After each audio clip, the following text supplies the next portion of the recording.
I publicly exposed the love letters between my military officer husband and his widowed sister-in-law, destroying his reputation. Then I turned around and married the coldest colonel in the entire military district. The winter of 1987 was bitterly cold. Snow mixed with the cutting wind slashed across my face like knives. I held my daughter, her small body already frozen stiff in my arms as I knelt at the gate of the military compound, screaming again and again, "Michael, come out. Give me back my daughter." Inside the iron gate, the lights were bright and warm like spring. They were holding a lively engagement banquet for my husband, Captain Michael Carter, and his pregnant sister-in-law, Emily Brown. Yes, an engagement banquet, and it was happening while my daughter was burning with fever, desperately needing money for the hospital in the city. My newly promoted husband had taken all of our savings to pay for Emily's prenatal care. He said that the baby in Emily's belly was the true heir of the Carter family. He said the daughter I gave birth to was nothing but a worthless burden. I will never forget Emily's delicate, pitiful face that night. She leaned against Michael's chest, one hand resting protectively on her pregnant belly, and said softly, "Don't blame me, Anna. My health has always been weak. The doctor said, this baby must be protected. Maybe your daughter's fate was just destiny." My daughter lost her life because of the filthy affair between that man and woman. I screamed and cursed, but the only response I got was my mother-in-law's harsh, venomous voice. "What are you crying for? That useless girl was born under a bad star. Dead is dead. Don't you dare upset Emily's pregnancy. If anything happens to our family's precious grandson, I'll tear you apart." The neighbors' whispers stabbed at me like poison needles. No one pitied me. In their eyes, I, Anna Carter, was nothing but a simple countrywoman unworthy of a promising young officer like Michael. Emily Brown, on the other hand, was educated, refined, gentle, and the widow of a martyr. Everyone thought she and Michael were the perfect match. It turned out everyone knew the truth. Everyone except me. I was the only fool. I laughed bitterly, and the laughter turned into choking until I coughed up a mouthful of blood. The bright red splattered across the white snow like a dying plum blossom. Holding my daughter's cold body, I walked step by step toward the frozen river beside the military hospital. Michael Carter, Emily Brown, and every one of you in the Carter family. If there's a next life, I swear to heaven I'll make you all pay in blood and shame. As the icy water swallowed me, I saw Michael finally run out. But there was no guilt on his face, only anger and disgust. "Crazy woman." That was the last thing I heard. A sharp pain struck my head, and I suddenly opened my eyes. Blinding sunlight streamed through the window. A bright red calendar hung on the wall. June 12th, 1985. I had been reborn back to 2 years earlier. I sat up abruptly and touched my belly. It was flat. My daughter hadn't been born yet. Looking around the small, familiar bedroom, I saw the big red wedding symbol still pasted on the wall. The air carried a faint, sweet scent of snow cake, the kind Emily loved to make. I remembered this day clearly. It was the day Michael was promoted to deputy captain, and the family was holding a celebration dinner for him. And that night, I accidentally discovered the indecent love letters between Michael and Emily. But back then, I was too naive. I chose silence. I chose to believe Michael. I chose to pity that poor widow. My foolish forgiveness only led to the tragic deaths of my daughter and me 2 years later. This time, I won't be stupid again. The door opened, and my mother-in-law, Margaret Carter, came in carrying a bowl of steamed egg custard. A fake sympathetic smile was on her face. "Anna's awake. Eat this while it's hot. Your health is weak.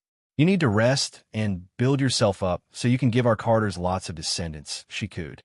I looked at her and felt nothing but ice.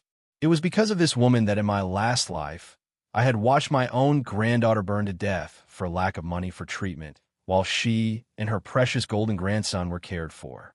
I took the bowl, and with her hateful eyes on me, I poured the scalding custard straight into the chamber pot at the bedside. "I'm not eating," I said coldly. Margaret's face fell instantly. "What kind of madness is this? I made that for you out of kindness." "Your mother did." I raised my head and stared straight at her. "Did you give a bowl of that to my sister-in-law, too?" Margaret's eyes flickered away. Then she started yelling piously, "Your sister-in-law is a martyr's widow and far weaker than you. I'm only looking after her more. How dare you, as a sister-in-law, argue with her?" "I'm not arguing," I said, smiling slowly in a way she couldn't understand. "I was merely reminding her that my sister-in-law was a widow. Yet, you feed her lavishly every day. Anyone who didn't know would think she's carrying a Carter heir. How dare you slander her?" Margaret hissed like an angry cat, her voice sharp and venomous, spitting insults. "I'll tear your mouth apart today." She lunged at me, claws out. I didn't dodge. I only looked coolly toward the doorway and called, "Michael, how long are you going to watch this?" At the door, Michael walked in a crisp new uniform, upright, handsome, full of swagger. He frowned with a trace of impatience. "Anna just woke. Don't pick on her," he said, then turned to me with that condescending tenderness he always used, sounding almost charitable. "Anna, I know you're upset, but it's not easy for your sister-in-law alone. We should be more understanding. Today's a good day for my promotion. Don't make everyone uncomfortable." It was always like this. Whenever there was any conflict between Emily and me, I was always the one at fault. He always expected me to be magnanimous, to be understanding. In my last life, I spent years deceived by that show of devoted affection. I looked at him and smiled. "Fine," I said. "I won't make a fuss." Not only would I not make trouble, I added sweetly, I'd cook personally some good dishes for him and Emily to celebrate his promotion. Michael and Margaret froze. Clearly, they hadn't expected me to be so reasonable so fast. Satisfaction and relief passed over Michael's face. "That's my Anna. Always so sensible." I sneered inwardly. "Michael, your good days are over." I went into the kitchen, and Margaret reluctantly followed to supervise. As I chopped vegetables, I casually asked, "Margaret, is the key to the locked drawer in Michael's study with you? I remember I put a sweater pattern in there before, and I want to take it out." Margaret's expression hardened with suspicion. "Why are you asking about that?" "That's the place Aunt keeps important things. Don't go rummaging." "Oh, come on," I said with an easy smile. What could I possibly steal from him? Military secrets? I passed the sliced meat to Margaret and added casually, "It's just a pattern sheet. Nothing important, but if it's inconvenient, I'll wait for Michael to come home and get it myself." The more indifferent I acted, the more at ease she became. "Enough, enough. Just focus on your cooking," she muttered impatiently, waving me off before leaving the kitchen. I knew exactly what she was going to do. Check that drawer. And that was exactly what I wanted because, of course, I had never put any sweater pattern inside at all. Not long after, I heard Margaret rummaging through things in Michael's study, drawers slamming open and shut. A cold smile curled at the corner of my lips. I continued calmly preparing dinner, slow and steady, like nothing was out of place. By dusk, guests began to arrive one after another. They were all important figures from the military compound, senior officers, officials, and Michael's colleagues and superiors. The living room buzzed with voices and laughter, filled with excitement and energy.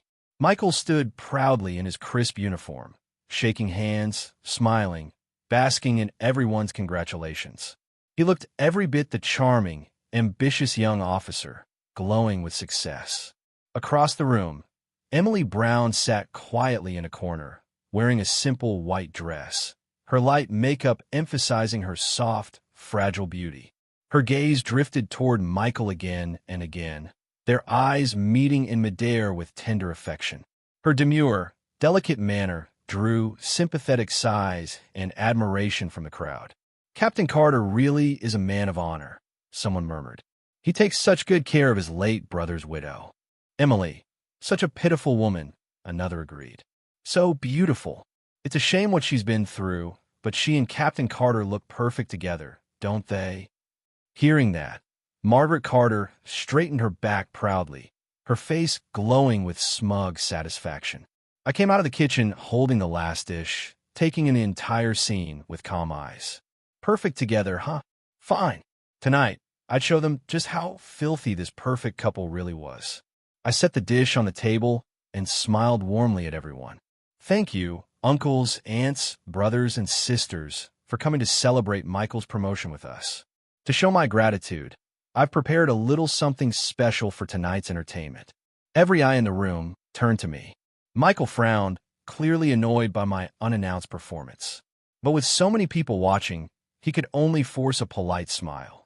"Anna, you're being playful again," he said tightly. Emily spoke next, her voice soft and gentle. "Oh, what surprise do you have for us, Anna?" I looked at her innocent face and felt my smile grow brighter. "It's a love letter from Michael and my dear sister-in-law for all of us to enjoy." The words hit like a thunderclap. The lively chatter died instantly. The air itself froze. Michael and Emily's faces went pale in an instant, and Margaret shot up, pointing at me with a trembling hand. "Anna, Carter, you shameless woman. What nonsense are you spouting?" She screeched. "Nonsense?" I said calmly. I slipped my hand into my apron pocket and slowly pulled out a thick stack of letters, holding them high. "Then, please, everyone, listen carefully to how our esteemed Captain Carter pours his heart out to his beloved sister-in-law." I began to read aloud, my voice clear and steady. "My sweetheart, every time I'm in the barracks and think of you, I can't sleep. I wish I could fly back to you right now. Hold your soft body in my arms. That country woman is stupid and dull. She doesn't understand me at all. Only you are my true confidant, my soulmate." Each word rang through the air like a slap, sharp, echoing, and cruel. The color drained from Michael and Emily's faces as if struck by lightning. The room fell into deathly silence. Then came the gasps, the whispers that cut through the still air like knives. Michael's face turned from white to red, then blue, his expression twisting like the colors of storm. Michael lunged toward me, trying to snatch the letters from my hands, roaring, "Anna Carter, shut your mouth." I dodged him easily, stepping aside. "Why?" I sneered, afraid to face what you wrote. "These letters don't just confess your affair. They spell out everything. You two planned this from the very beginning. My marriage into your family was nothing but part of your scheme. And for what? So you, Michael Carter, could have two wives under one roof so that your dead brother's widow could give you a son to carry on the Carter bloodline." I laughed bitterly. "The monarchy's been gone for ages, Captain Carter. Are you trying to preserve the royal line? Sleeping with your own sister-in-law? How noble. Is it your brand of military honor? Is that how you repay the army for the trust they placed in you?" My words fell like iron, ringing through the room. The faces around me shifted from shock to contempt to fury, especially the senior officers from Michael's unit. Their faces had turned as dark as thunderclouds. In the military, moral conduct was everything. A scandal like this could destroy a man's entire career. "No, it's not true." Emily finally snapped out of her daze, collapsing to the floor in tears. Her delicate face streaked with mascara and tears. "It's her. It's Anna," she cried. "She's framing us. She's jealous of the bond between me and Michael. She forged those letters to ruin us." She wept so pitifully that a few of the wives who knew her well began to waver. "Well, how can we be sure those letters are real?" One whispered. "Anna's always seemed quiet, but maybe she's more spiteful than she looks." I let out a cold laugh and slammed the stack of letters down on the table. "Forged. Perfect. Then let's have the paper and ink tested. Let's see whose handwriting it matches, whether it belongs to our honorable Captain Carter. And let's check the dates. You think a woman like me, freshly married from the countryside, could forge letters like these with the right paper stock from 2 years ago?"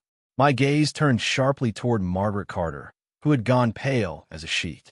"I took these from Michael's study, the locked drawer, and the only person who's ever had that key is my wonderful mother-in-law, Mrs. Margaret Carter herself. So tell me, how exactly did I steal these letters from a locked drawer I've never had access to?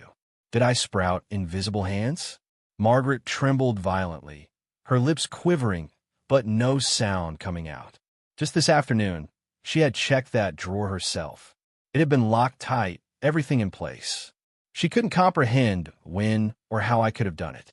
Of course, I didn't tell her the truth that I had secretly made a duplicate key weeks ago when I was washing one of Michael's old jackets that happened to have the key tucked in the pocket. Michael and Emily's faces had turned ashen. The web of evidence was complete, every thread pointing straight to one undeniable truth. They were guilty, shameless lovers who had betrayed everything sacred. And then, just as the silence grew unbearable, a deep, authoritative voice cut through the air from the doorway. "What's going on here?" Everyone turned at once, parting instinctively to make way. A tall man stood in the doorway, shoulders straight, a pair of silver bars and 4 shining stars gleaming on his uniform. It was Colonel Lucas Grant, the youngest regimental commander in the entire district. His expression was cold, his sharp eyes cutting like blades, and the commanding aura around him silenced the room in an instant. Colonel Grant's gaze swept across the crowd before stopping on me, and then on the letters scattered across the table. Michael's superior, Commander Lee, wiped the sweat from his forehead and hurried forward, stammering, "Colonel Grant, sir, you're here. This is just a small domestic matter, a family dispute." Colonel Grant picked up one of the letters, glanced at it briefly, and his expression darkened immediately. "An officer," he said in an icy tone, "involved in feudal corruption and adultery. Adultery with his sister-in-law, disgracing the honor of the military. That's what you call a family matter." Sweat poured down Commander Lee's temples. Anna didn't dare to say a word. Michael Carter looked at Captain Lucas Grant as if seeing both a savior and an executioner. Grant was famous across the entire military district for being iron-faced and incorruptible. He despised men with moral stains more than anything. Bookmark. Go back. "Colonel Grant, it's not true. She set me up." "This venomous woman," Michael shouted hoarsely. Lucas Grant's cold gaze sliced across him, and Michael fell silent instantly. "If there's been a setup, the Discipline Inspection Division will investigate," Luke said evenly. His tone was calm, but carried the weight of unshakable authority. Commander Lee straightened and barked. "Effective immediately, Michael Carter is suspended. All his duties are to be sealed and handed over to the disciplinary committee until the results come out. No visits, no private contact of any kind." "Yes, sir," 2 guards responded in unison. They stepped forward, one on each side, and hauled up Michael, whose legs had turned to jelly. It was over for him. With Lucas Grant handling the case, it would never be swept under the rug. His military career was finished for good. Emily Brown gave a piercing scream, rolled her eyes, and fainted right on cue. Michael's mother, Mrs. Carter, burst into tears, throwing herself toward me, clawing at the air. "Anna, you wretched harbinger of death. You've destroyed our family. I'll kill you." Neighbors restrained her tightly as she struggled and spat curses. I stood there watching the chaos unfold. My expression was blank, my heart calm. No pity, no hesitation. Only the cold satisfaction of revenge, well served. Destroy the Carter family? I thought this is only the beginning. As the room filled with shouting and confusion, I turned to leave that foul, suffocating place. But before I could take a step, a strong hand caught my wrist. I turned and met a pair of deep, unreadable eyes. It was Lucas Grant. In his other hand, he held my household registration booklet, the same one I'd thrown on the table earlier to prove my marriage to Michael.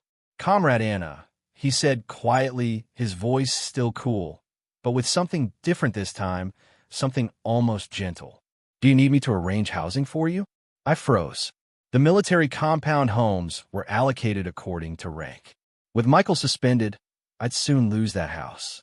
And I, a woman from the countryside with no family here and barely a few dollars to my name, had nowhere to go. In my last life, when I was thrown out of that home, I'd ended up renting a damp, windowless basement room in the city. I'd scraped by on part-time jobs, living a life of endless misery. Now, looking at the man before me, the youngest and most accomplished commander in the entire district, born into a powerful family, aloof to the point of frost, untouched by flirtation, feared and admired by every young woman in the compound, I wondered why he would bother helping me. "No, thank you, Colonel Grant," I said calmly, pulling my wrist free. "I can handle it myself. I don't want to depend on anyone ever again." Luke studied me for a long moment. Then, without another word, he handed back my registration booklet. "The Army will see that justice is done for you," he said. I nodded slightly and turned, walking into the night. That night, I didn't leave. I spent the few dollars I had left to rent the cheapest room at the military guest house. I couldn't go yet because I knew the Carters' revenge would come soon. I had to stay. I needed to settle everything once and for all. Sure enough, the very next morning, investigators from the disciplinary committee came to question me. I told them everything.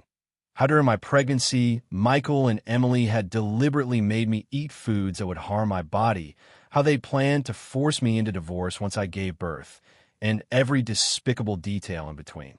With those love letters as evidence, the case against them was sealed beyond question. While I walked out of the disciplinary office, I ran straight into Margaret Carter. Overnight, she looked like she had aged 10 years. Her hair gray, her eyes venomous like a snake, ready to strike. "Anna, you wicked woman," she hissed. "Are you satisfied now? You've ruined my son. You destroyed our family. Does that make you happy?" She lunged at me, trying to grab my hair, but I stepped aside. My voice was icy when I answered. "He brought this on himself. If you have so much energy to curse me, maybe you should go home and ask your precious daughter-in-law whose child she's really carrying." Margaret froze. What do you mean by that?" "Nothing," I said with a faint smile. "I just heard that Emily's late husband had a very close comrade, a man who used to visit your house often. And if I'm not mistaken, that same comrade was recently transferred to our military district." I spoke vaguely, deliberately, but I knew the seed of suspicion had already been planted deep in her mind. A woman like Margaret, selfish and obsessed with her family's bloodline, would never tolerate even the hint of an illegitimate child. She would investigate, and once she started digging, the show would only get more interesting. Sure enough, a few days later, rumors swept through the entire military compound. Emily Brown's child wasn't Michael's at all. It belonged to that so-called comrade of her late husband. It turned out that even before marrying Michael's older brother, Emily had already been involved with that man. After her husband's death, she'd used the Carter family's guilt and resources to her advantage, while secretly maintaining her relationship with her old lover and stringing Michael along as her backup plan and financial support. The person who started the scandal wasn't me. It was Margaret Carter herself. After learning the truth, she stormed into Emily's residence and beat her so badly that she miscarried. The entire neighborhood found out. The once pure and gentle Emily Brown became the military compound's biggest disgrace. Her lover was expelled from the army for misconduct, and Michael Carter became the laughingstock of the entire district. The man who ruined his future for a deceitful woman and another man's bastard child. I heard that when the news reached him in confinement, he was so furious that he coughed up blood on the spot, his mind unraveling from rage and humiliation. The final judgment came quickly. Michael was dishonorably discharged and expelled from the party. On the day he walked out of the base, I was standing at a nearby bus stop. He looked nothing like the proud officer he once was. Thin, haggard, eyes dull like a stray dog that had lost everything. When he saw me, he staggered forward, eyes bloodshot, face twisted with fury. "It was you," he shouted hoarsely. "You destroyed me. Why did you have to do this to me? What did I ever do to deserve this?" I looked at him and almost laughed. "What did you do wrong?" I asked quietly. "Michael Carter, ask yourself that question, if you still have a conscience left to answer it. When my daughter died so miserably, where were you?" I asked coldly. "You were holding another woman, celebrating your future together. Just for that alone, everything that's happening to you now is nothing but karma." He had no words. His mouth opened, but no sound came out. Then he fell to his knees, wailing uncontrollably. I didn't even glance at him again. I turned and stepped onto the slowly approaching bus. Michael Carter, Emily Brown, Margaret Carter. Every debt you owed me has now been paid in full. The bus pulled away, the scenery outside slipping backward. For the first time, I felt my life could finally begin again. With the compensation the military had given me, I rented a small storefront in the city and opened a clothing boutique. Thanks to memories from my previous life, I knew exactly what styles would become popular in the next few years. My store thrived quickly. Its fresh designs and fine craftsmanship made it stand out. I cut my long hair short and wore the dresses I designed myself. With each passing day, I grew more confident, more radiant. Suitors began to appear one after another. College professors, factory directors from state enterprises, even overseas Chinese who had just returned home. But I turned them all down. Having died once, I no longer dare to treat love lightly. Until one day, an unexpected visitor walked into my store. It was Colonel Lucas Grant. He was no longer in uniform, just plain clothes this time, which made him seem less sharp, but somehow even more composed and striking. Standing among the racks of colorful dresses, he looked completely out of place. "Comrade Anna," he greeted me, his tone still cool and restrained. I smiled at him. "Colonel Grant, what brings you to my little shop today?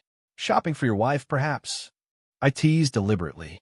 Everyone in the military district knew that Colonel Grant was a lifelong bachelor. No wife, no girlfriend, not even a rumor of one. For a moment, he looked caught off guard. A faint red crept up the tips of his ears, though his expression didn't change. "I don't have a wife," he said after a brief pause. Then he reached into his pocket and placed something on the counter. "This belongs to you." I looked down. It was a military merit medal. "This is from Michael Carter's case," he explained. "As a key witness, your testimony provided crucial evidence that prevented even greater losses for the unit. The entire military district has jointly awarded you a third-class merit medal." I was stunned. I had never imagined that my path of vengeance would earn me such an honor.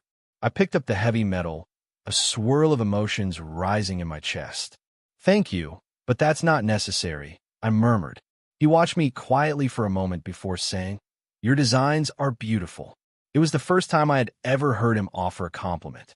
I chuckled softly. "I'll wait for you." He turned and walked away, his back straight as ever, posture crisp and commanding. I lowered my gaze to the medal in my hands, then looked up at the sunlight pouring through the window.